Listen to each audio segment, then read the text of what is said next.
You're not going to want to miss the reveal for this one. What a huge change it's going to go through. This is a 1962 long dresser that I picked up at an estate sale. It's in good condition, decent condition, but solid, well built. So I started by removing the hardware, and this is a 3-piece swag. You take off each end and the bar in the middle. Once I got the hardware all taken off, I started removing the drawers.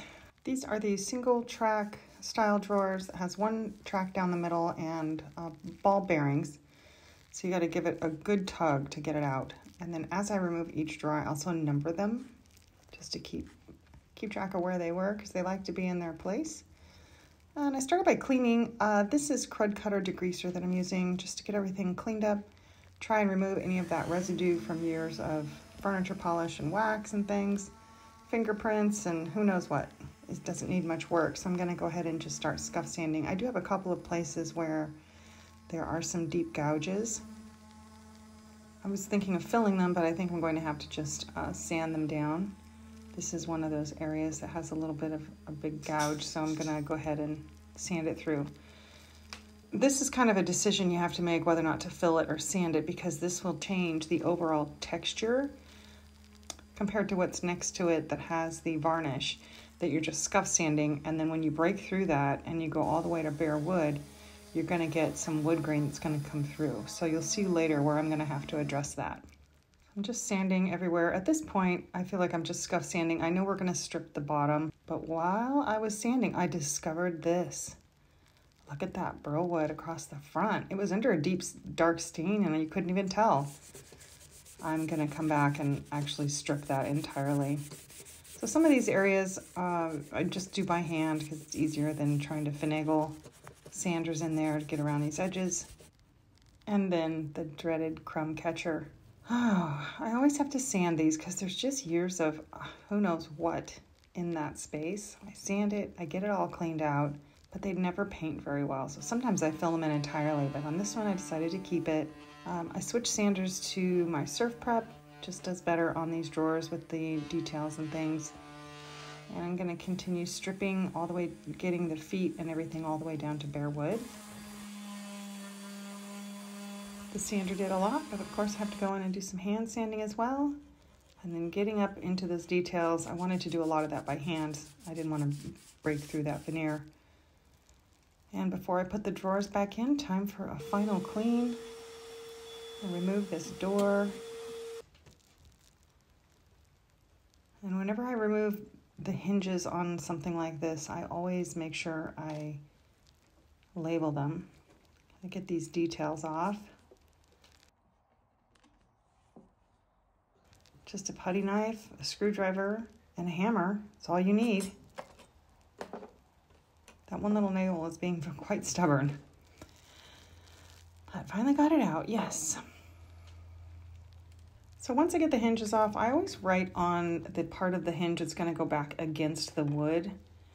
And this is the bottom hinge, and which way is facing up. That way I put that in the same position, because you put the hinges in a different spot and that door is not going to fit right.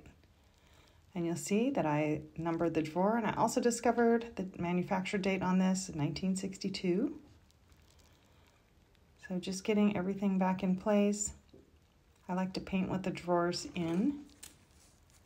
It keeps the inside of my cabinet nice and clean. I don't get any paint on the tracks or in the cabinet.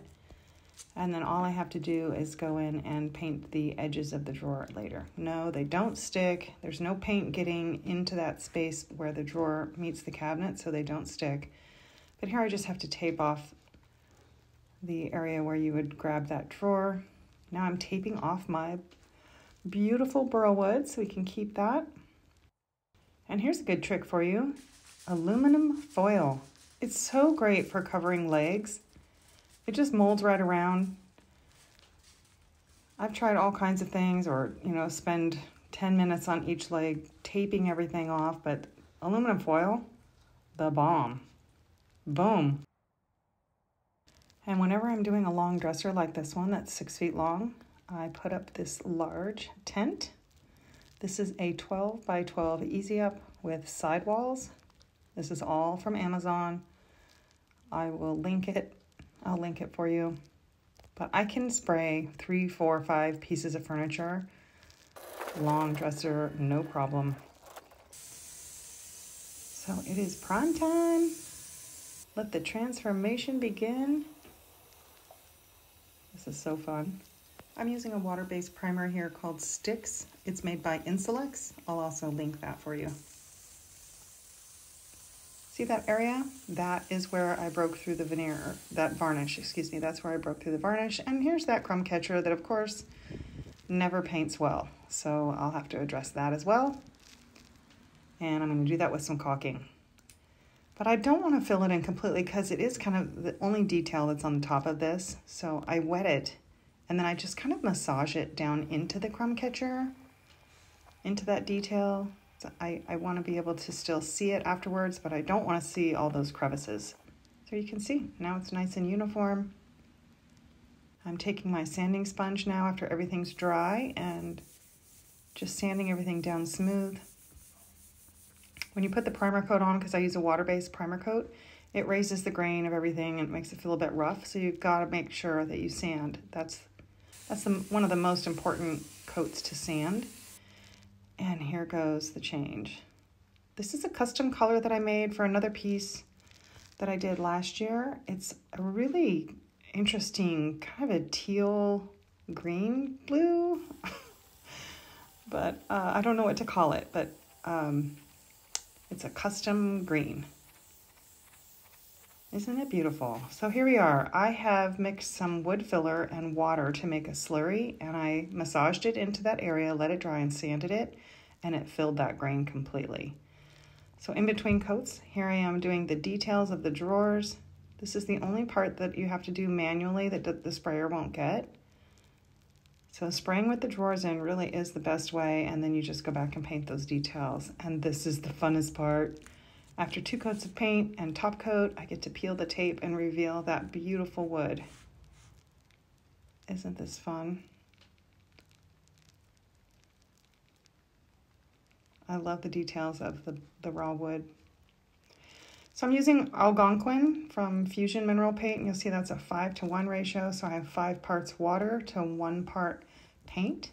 You can do this with any tan paint. Algonquin just happens to be my go-to for it.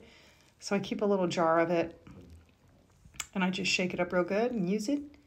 Because, boy, when you're doing a paint wash, you only just use such a small amount, and I hate to just constantly be throwing it away, so I just keep it in a jar.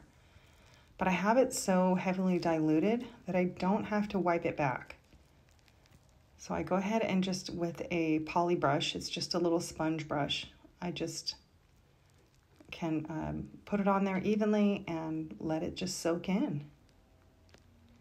Barkeeper's friend, steel wool, and let's get to town on these, on the hardware pulls. Look at the difference. Little elbow grease goes a long way. Hardware is going to go back on.